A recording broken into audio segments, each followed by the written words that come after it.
The views shared in this episode represent Kelly and Kendra, not our mamas, partners, church, job, or sponsors.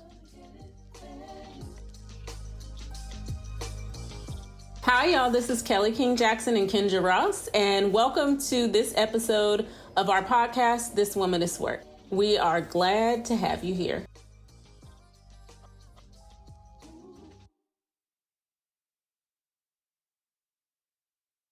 Kelly Kel. Hey, Kendra Ross. How are you? Well, I know it's been a day. Yeah. I want to move to a beach or to the country and read and write era. But I'm cool. What it do?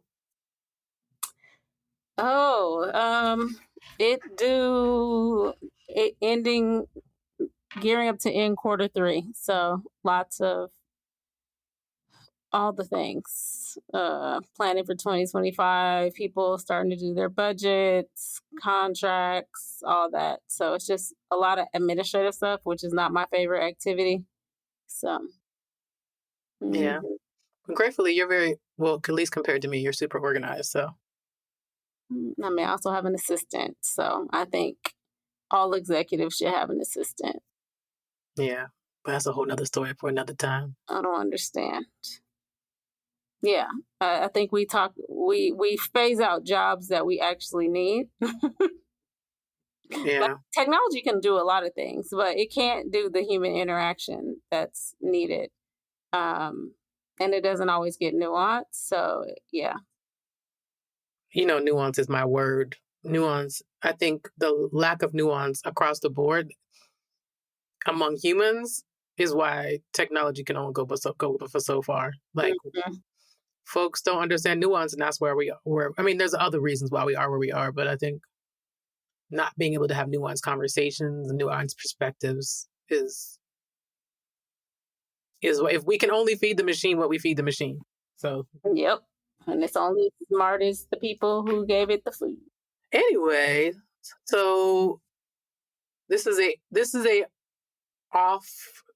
off cycle moment, but just thought we talk a little bit about one of our follow up kind of as we end the podcast, we bring up another subject. I'm like, whoa, that could be a whole podcast in itself.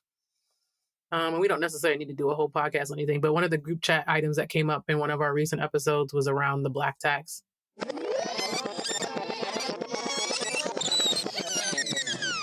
I think I'm still adjusting.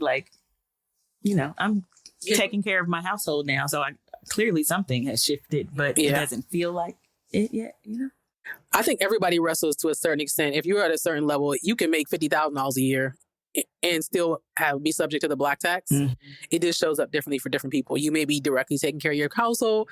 Somebody else may be sending money for a cousin to go to college. Somebody else may be taking in their sister's child because, they lost their way. You could be taking care of parents. But the Black tax is real for everybody. Don't be fooled. Mm-hmm. Everybody, even people who come from old money. Yeah. There's somebody there who, and quite frankly, the Black tax is not just the Black tax. It's a whole nother conversation about what it means to hold a certain level of privilege and how you have to show up for other people who may not be in your immediate village. And if you don't do that, then it's kind of white supremacist. Sorry. The end. That will be another episode of the podcast. The Black tax. The end.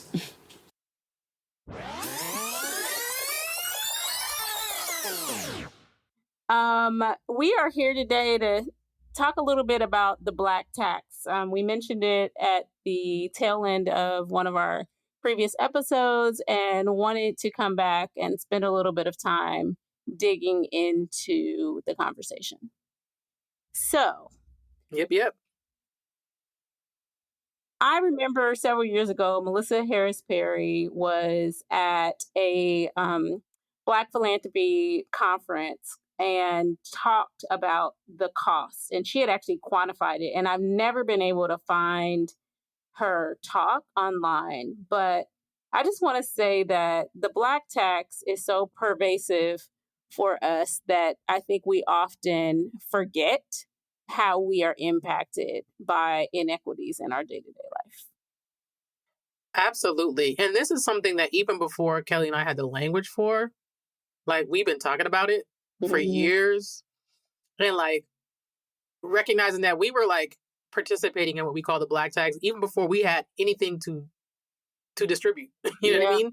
Yeah. It is like par for the course, coming from particular kinds of families and backgrounds. The more I talk to people, you know, I find it very common amongst lots of groups of people who are not European. Yeah. And I'll leave it at that. Yeah, no, it's real, right? I hear white folks talk all the time. Well, I had to pull myself up and I had to work and I had to put myself through school. Absolutely. I had to put myself through school. I was also underpaid as a Black woman and I had to send money home to support my family, right? Like it is, I don't know many white folk. I mean, I don't know many white folks who've had that shared experience. I know some, but not many, right? And so when we talk about the black tax, it's really about this compounded experience that we're having that has significant implications when it comes to our ability to generate wealth and to be able to live the lives that match our education level and match our work ethic. Absolutely. And just to preface, like, I've experienced the black tax on multiple sides, right? Like, I've been the receiver of what you call the black tax. I'm even thinking early on about the fact that my grandparents did not have a lot of anything. But I always looked at them as like having a lot because it gave so much. Mm-hmm. Like my grandparents, particularly my dad's mom, my grandma Jean, used to buy me and my brother's Easter clothes every year. My grandparents on both sides and my aunts and uncles on both sides took me and my brother in for the summer. And when we were with them, they fed us, they clothed us. When I was in college, my grandparents who were retired and on fixed income used to send me care packages. My grandfather sent my little brother $100 a week for the entire time my brother was an undergrad. And my brother was undergrad for almost 6 years, 5.5 years. I mean, he did an extra grad year so he could coach. But my grandpa said, as long as you're in school, you're going to get your pizza money. And people never really talk about that as the black tax, but it is because we needed the village to get through. And so the reason why the black tax is something that I actively participate in, because I know but for my grandparents on both sides and my aunts and uncles and quite frankly, family friends, my mom's friends and people like that used to make sure that we ate when everybody else ate if we were in big groups of people. And my mother's like, we don't have money to go out to eat. Well, I'll take one kid and you take the other kid, Yeah.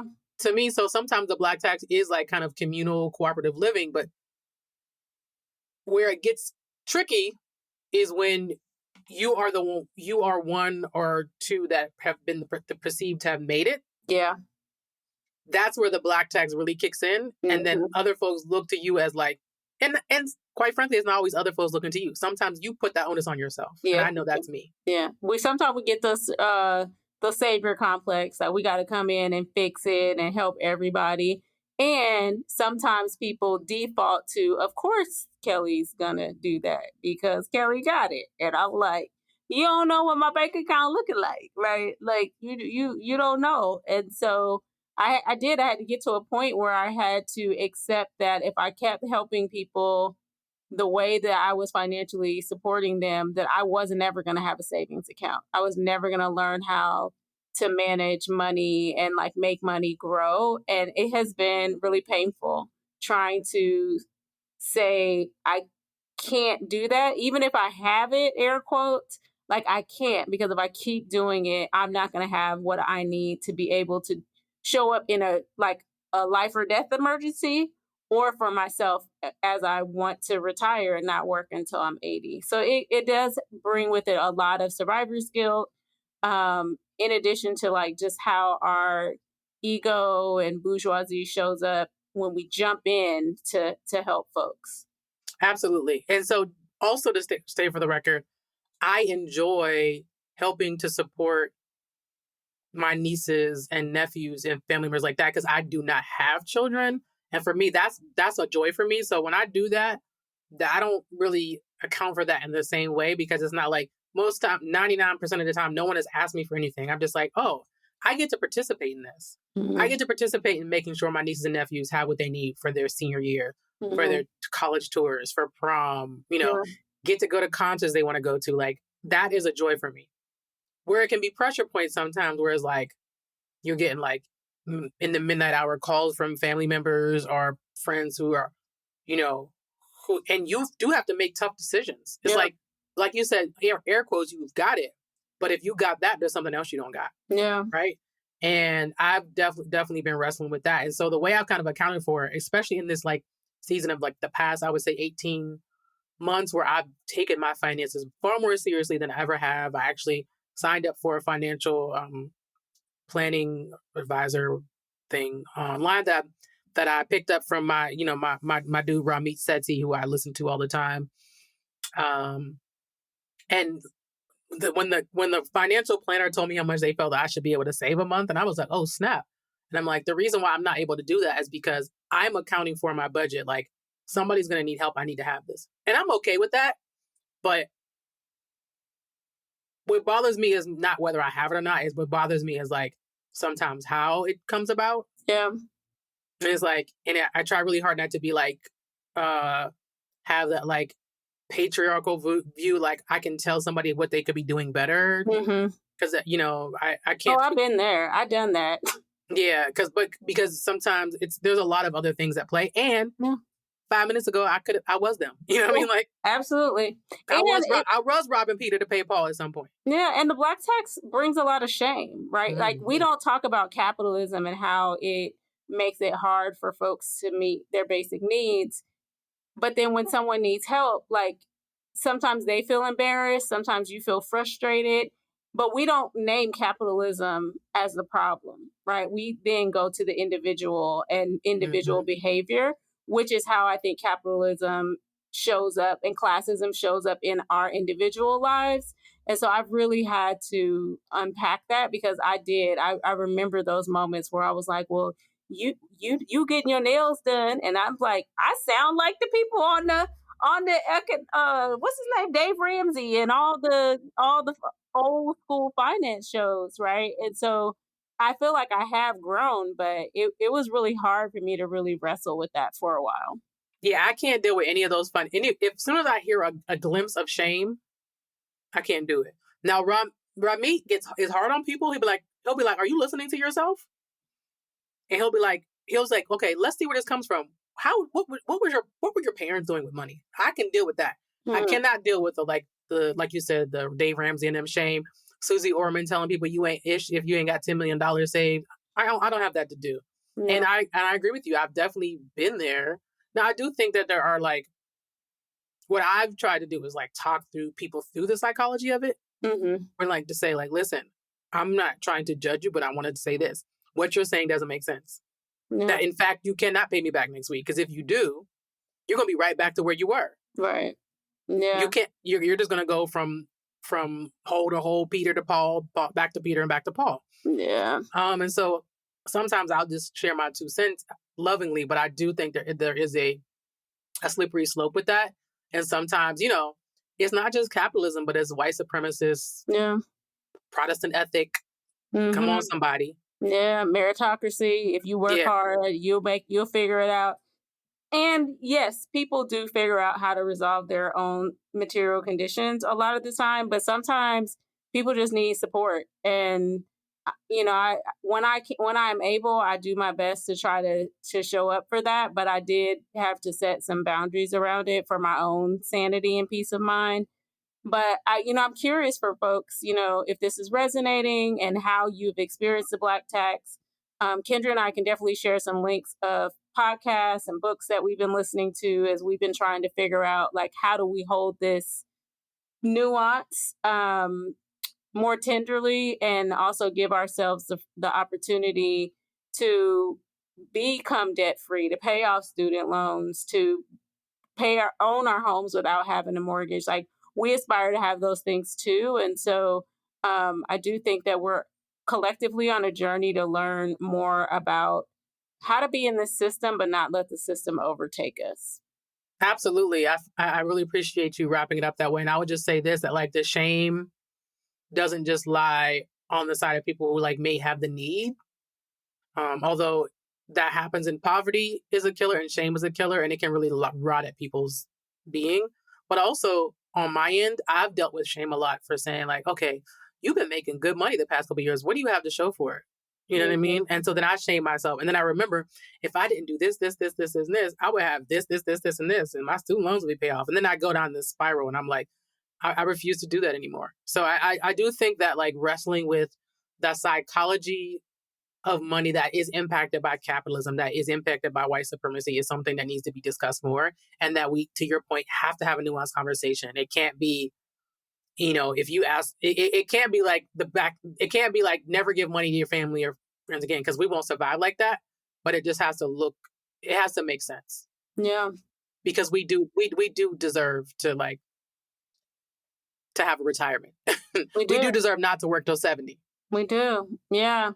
And, I'll spice it up before we wrap up. There's a young influencer that was on TikTok who recently was complaining about having to send money home to her family and that she didn't like that part of her African heritage. And they came for her, right? So I do think that, we have young folks who they're feeling the pressure and they may not always express it in the ways that we appreciate as more seasoned leaders.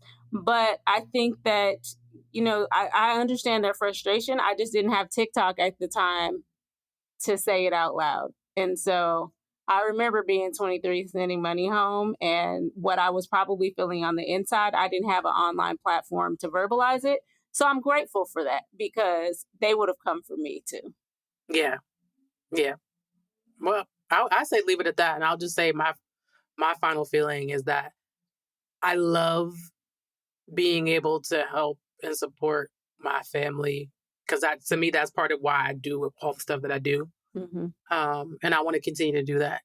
But I want to feel good I want to feel abundant. I want to feel good about what I'm doing with my life. I want to feel good about how I'm accumulating resources. I want to feel good about how I'm like distributing and thinking about how I spend my resources.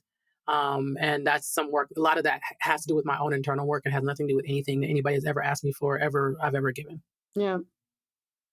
And till my savings is back where I'm happy with it, I can't help nobody do nothing. And that is a black tax that I have to sit with and be okay with the boundary for what it is right now. And for the record, I just, at my big age, I'll be 49 this year. I just 2 weeks ago got my student loans to the point where they're not 6 figures. And they still hide 5 figures, but I'm taking the win. Yeah. And I'm working with people who never had student loans.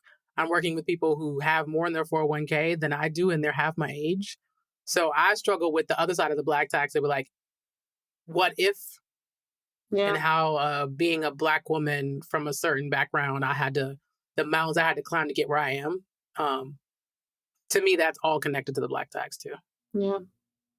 Thanks for listening. I hope we will see you in the group chat and let us know what you think. Peace. I wish we could license Get Money. Biggie is always appropriate. Junior Mafia. I'm sure there's got to be like a beat somewhere out there. Some like horrible like music, elevator music version. Yeah.